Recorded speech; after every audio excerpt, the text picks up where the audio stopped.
Mempelajari bab 5 ini, mahasiswa diharapkan mampu 1.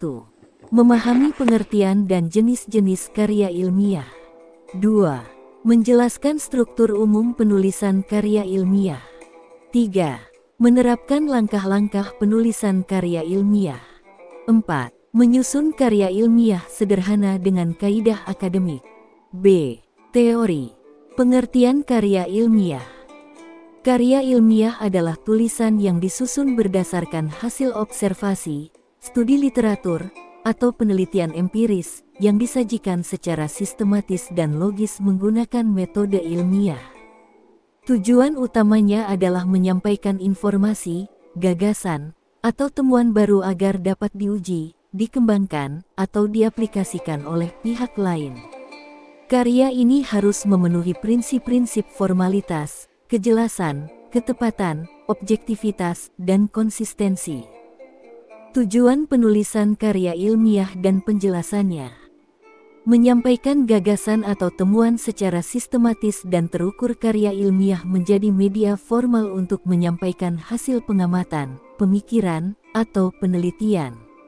Penyajiannya mengikuti alur sistematis berdasarkan metodologi ilmiah agar pembaca dapat memahami alur logika, proses analisis, dan kesimpulan secara utuh. Hal ini menjamin bahwa informasi yang diberikan bukan sekadar opini, tetapi dapat diuji dan dipertanggungjawabkan. Mengembangkan ilmu pengetahuan. Karya ilmiah bertujuan memperluas khazanah keilmuan di suatu bidang. Baik melalui penemuan konsep baru, pengujian ulang teori yang ada, maupun penggabungan pendekatan dari berbagai disiplin. Karya ilmiah menjadi sarana memperkaya ilmu pengetahuan yang terus berkembang secara dinamis. Membuktikan kemampuan akademik penulis dalam lingkungan pendidikan, penulisan karya ilmiah merupakan indikator keterampilan berpikir kritis, menganalisis, meneliti, dan menulis secara sistematis. Misalnya, mahasiswa harus menunjukkan kemampuan akademik ini dalam bentuk skripsi, tesis, atau disertasi sebagai syarat kelulusan. Menjadi referensi bagi penelitian selanjutnya. Setiap karya ilmiah yang dipublikasikan akan menjadi sumber informasi yang dapat dirujuk oleh peneliti lain. Ini memungkinkan adanya kesinambungan ilmu dan mempercepat perkembangan teori, metode, atau penemuan di bidang tertentu karena tidak harus dimulai dari nol. Meningkatkan kesadaran kritis dan analitis melalui proses menulis karya ilmiah. Penulis dilatih untuk berpikir secara kritis terhadap suatu permasalahan, menganalisis data secara mendalam, serta mengevaluasi berbagai argumen dan teori. Ini membentuk pola pikir ilmiah yang sistematis dan terbuka terhadap berbagai kemungkinan penafsiran atau solusi. Menyumbang solusi atas permasalahan nyata. Banyak karya ilmiah tidak hanya bersifat teoritis, melainkan ditujukan untuk menjawab persoalan-persoalan nyata dalam masyarakat, dunia usaha, pendidikan, lingkungan, atau kebijakan publik. Dengan pendekatan ilmiah, solusi yang ditawarkan lebih terukur, rasional, dan dapat diuji efektivitasnya. Memenuhi kebutuhan akademik atau profesional. Di lingkungan akademik, karya ilmiah merupakan bagian dari kurikulum atau syarat administratif seperti tugas akhir. Di bidang profesional, karya ilmiah sering dibutuhkan sebagai dasar pengambilan keputusan, pengembangan kebijakan, atau peningkatan jenjang karir dan sertifikasi keahlian. Jenis-jenis karya ilmiah. Karya ilmiah hadir dalam berbagai bentuk, masing-masing dengan tujuan dan kedalaman kajian yang berbeda. Jenis yang paling umum di lingkungan akademik meliputi makalah tulisan ilmiah yang bersifat ringkas, biasanya disusun untuk keperluan tugas kuliah atau seminar. Tidak terlalu mendalam, tetapi tetap mengacu pada kaidah ilmiah. Artikel ilmiah tulisan padat dan ringkas yang disiapkan untuk dipublikasikan di jurnal ilmiah. Biasanya menyajikan hasil penelitian atau kajian teoritis tertentu. Laporan penelitian dokumen lengkap yang menjabarkan proses dan hasil penelitian, baik kuantitatif maupun kualitatif, disusun secara sistematis dan menyeluruh. skripsi, tesis, dan disertasi karya ilmiah tingkat akhir untuk jenjang S1, skripsi S2 tesis, dan S3 disertasi. Ketiganya memuat kajian teoritis dan/atau empiris yang lebih mendalam dan orisinal. Struktur umum karya ilmiah. Struktur standar penulisan karya ilmiah terdiri atas judul, mencerminkan isi pokok dan fokus penelitian. Abstrak, ringkasan singkat mengenai latar belakang, tujuan, metode, hasil, dan kesimpulan. Pendahuluan, menjelaskan latar belakang masalah, rumusan masalah, tujuan, dan urgensi penelitian. Tinjauan pustaka, menyajikan teori-teori yang relevan dan hasil penelitian sebelumnya yang mendukung kajian. Metode penelitian, menjelaskan pendekatan, teknik pengumpulan data, populasi, sampel, dan teknik analisis data.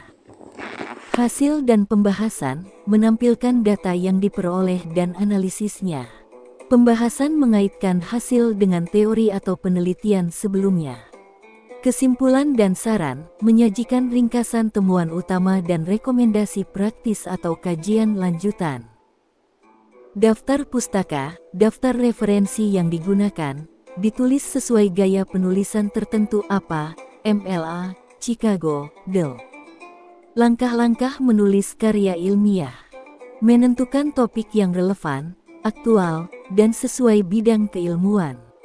Mengumpulkan referensi dari buku, jurnal, artikel ilmiah, atau sumber terpercaya lainnya. Menyusun kerangka tulisan untuk membentuk alur logis isi karya. Menulis draft awal, mengikuti struktur dan metode ilmiah. Menyunting dan merevisi untuk memperbaiki bahasa, logika, dan format. Menyusun daftar pustaka sesuai standar penulisan ilmiah. Gaya bahasa dalam karya ilmiah. Bahasa yang digunakan dalam karya ilmiah memiliki karakteristik sebagai berikut. Objektif, berdasarkan fakta dan data, bukan opini pribadi. Formal, menggunakan bahasa baku, menghindari bahasa sehari-hari atau slang. Lugas dan tepat, tidak berbelit-belit, menggunakan istilah yang sesuai konteks akademik. Logis, mengikuti alur pikir yang runtut, sesuai dengan metode ilmiah.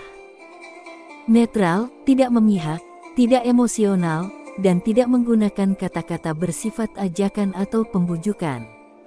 C. Studi kasus. Seorang mahasiswa diminta menulis makalah dengan judul, Dampak Perubahan Iklim Terhadap Produksi Pangan di Indonesia. Namun, isi makalah tersebut sangat sederhana, hanya terdiri dari satu paragraf panjang tanpa struktur jelas, tanpa subjudul, tanpa referensi, dan menggunakan bahasa informal. Contoh kalimat yang digunakan. Menurut saya, perubahan iklim memang bikin hasil tani jadi kacau. Petani jadi susah panen karena cuaca nggak nentu. Kayaknya sih ini salahnya global warming ya.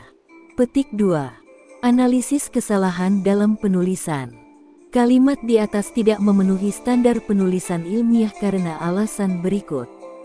Bahasa tidak formal, penggunaan kata-kata seperti bikin, nggak nentu, kayaknya sih, tidak sesuai dengan norma bahasa ilmiah yang harus baku, formal, dan objektif.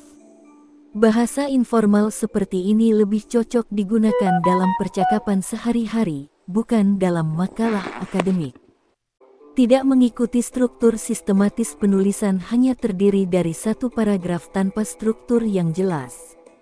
Karya ilmiah seharusnya memiliki bagian-bagian penting seperti pendahuluan, tinjauan pustaka, metodologi, jika diperlukan pembahasan, dan kesimpulan.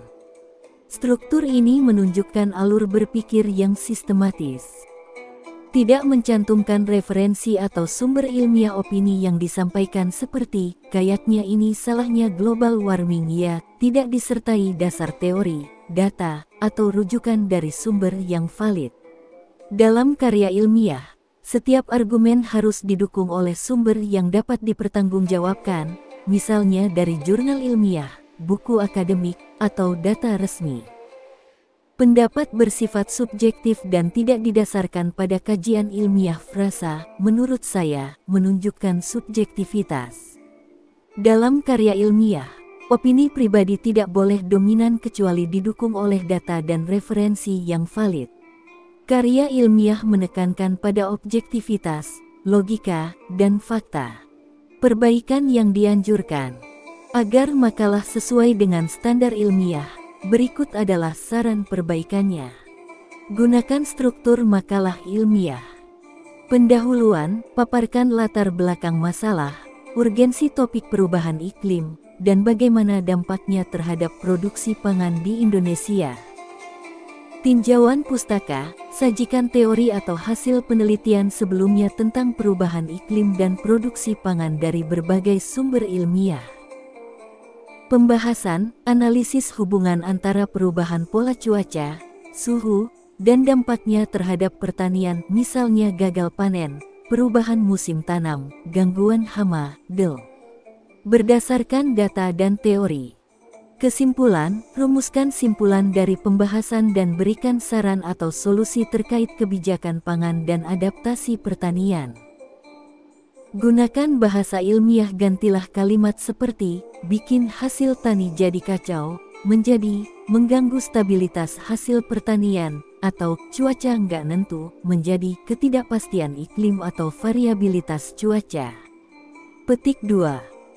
Cantumkan referensi atau sumber yang valid, misalnya, IPCC 2021 menyebutkan bahwa peningkatan suhu global telah mempengaruhi pola curah hujan yang berdampak pada produktivitas pertanian. Menurut Badan Pangan Nasional, 2023, hasil produksi beras nasional mengalami penurunan sebesar 8% akibat musim kering berkepanjangan.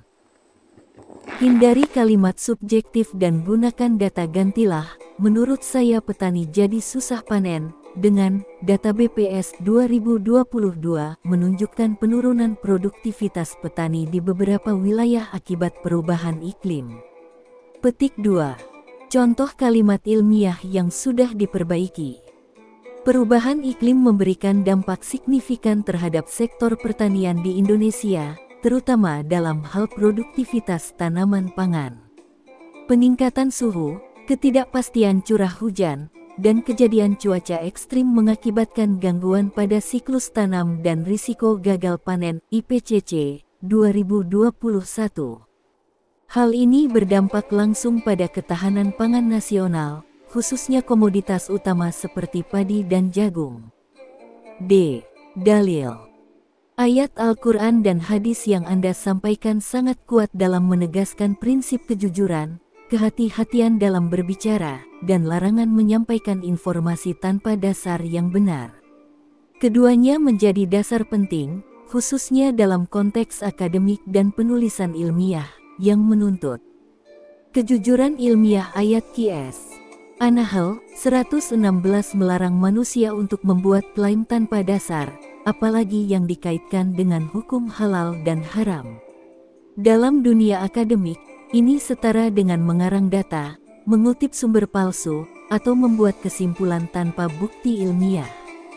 Semua itu termasuk bentuk kebohongan terhadap ilmu dan tidak dapat dibenarkan secara etis maupun agama. Verifikasi sumber informasi. Hadis dari hari Muslim menjelaskan bahwa menyampaikan apa yang didengar tanpa verifikasi bisa membuat seseorang tergolong sebagai pendusta. Ini paralel dengan menulis tanpa mencantumkan referensi, atau menyebarkan informasi yang tidak diverifikasi keasliannya. Dalam dunia penulisan karya ilmiah, hal ini melanggar prinsip validitas dan akurasi informasi. Relevansi dalam penulisan ilmiah dan etika akademik. Kedua dalil ini menjadi landasan moral bagi mahasiswa dan akademisi dalam tidak melakukan plagiarisme atau mencuri karya orang lain, tidak mengutip sumber secara asal-asalan atau keliru, menjaga objektivitas dan kejujuran dalam laporan penelitian, menghindari manipulasi data untuk mendukung argumen pribadi. Rangkuman. Karya ilmiah merupakan sarana utama dalam menyampaikan gagasan, hasil kajian, dan temuan ilmiah secara tertulis. Dalam dunia akademik, karya ilmiah bukan sekadar tugas formalitas, tetapi merupakan wujud dari proses berpikir kritis, sistematis, dan objektif yang dilandasi oleh metode ilmiah. Melalui karya ilmiah, seseorang tidak hanya menunjukkan kemampuan dalam menyusun tulisan yang baik, tetapi juga menunjukkan kematangan dalam berpikir, menganalisis, dan menyintesis informasi. Penulisan karya ilmiah menuntut keterampilan berpikir logis dan terstruktur. Penulis harus mampu menyusun alur gagasan dari permasalahan hingga solusi secara runut dan meyakinkan. Di dalamnya tercermin kemampuan untuk menyaring informasi yang relevan, menimbang argumen dari berbagai sudut pandang, serta menghubungkan teori dengan data faktual secara akurat. Hal ini mendorong mahasiswa untuk terbiasa menyelesaikan masalah secara sistematis dan berbasis bukti, bukan sekadar mengandalkan asumsi atau intuisi pribadi. Bahasa yang digunakan dalam karya ilmiah harus formal, lugas, dan objektif. Penulis tidak diperkenankan menyisipkan opini yang tidak berdasar, atau menggunakan gaya bahasa emosional dan tidak baku. Penggunaan istilah teknis harus disesuaikan dengan bidang kajian yang dibahas, serta didukung oleh referensi ilmiah yang sahih dan terpercaya. Dengan demikian, setiap pernyataan yang ditulis dalam karya ilmiah harus dapat dipertanggungjawabkan secara akademik maupun etis. Lebih jauh, karya ilmiah juga melatih kejujuran intelektual. Mahasiswa dituntut untuk tidak melakukan plagiarisme, tidak memanipulasi data, dan mengakui sumber pemikiran orang lain secara tepat melalui sistem sitasi yang baku. Ini bukan hanya bentuk penghormatan terhadap karya ilmiah orang lain, tetapi juga bagian dari integritas moral yang melekat dalam setiap aktivitas keilmuan. Melalui proses penulisan ilmiah, mahasiswa dilatih untuk mengembangkan sikap ilmiah, yakni sikap terbuka terhadap kritik, berani mengoreksi kesalahan, dan siap mempertanggungjawabkan argumentasi. Ini merupakan fondasi penting dalam membentuk karakter akademisi yang unggul, yang tidak hanya cerdas dalam berpikir, tetapi juga jujur dan bertanggung jawab dalam berkarya. Dengan demikian, penulisan karya ilmiah tidak hanya berperan dalam penguasaan akademik semata, tetapi juga berfungsi sebagai wahana pembinaan karakter dan etika intelektual mahasiswa. Karya ilmiah yang baik mencerminkan kepribadian ilmuwan yang berpikir rasional, beretika, dan berkomitmen pada kebenaran. F. Latihan soal. 1. Sebutkan 3 jenis karya ilmiah dan jelaskan perbedaannya. 2. Jelaskan langkah-langkah menulis karya ilmiah secara sistematis. 3. Perbaiki kalimat berikut agar sesuai dengan bahasa karya ilmiah. Menurut saya, anak-anak zaman sekarang udah nggak suka baca buku karena terlalu sering main game. 4. Tuliskan satu ayat Al-Quran atau hadis yang relevan dengan prinsip kejujuran dalam menulis karya ilmiah dan jelaskan maknanya. Bab 6. Struktur dan sistematika karya ilmiah. A.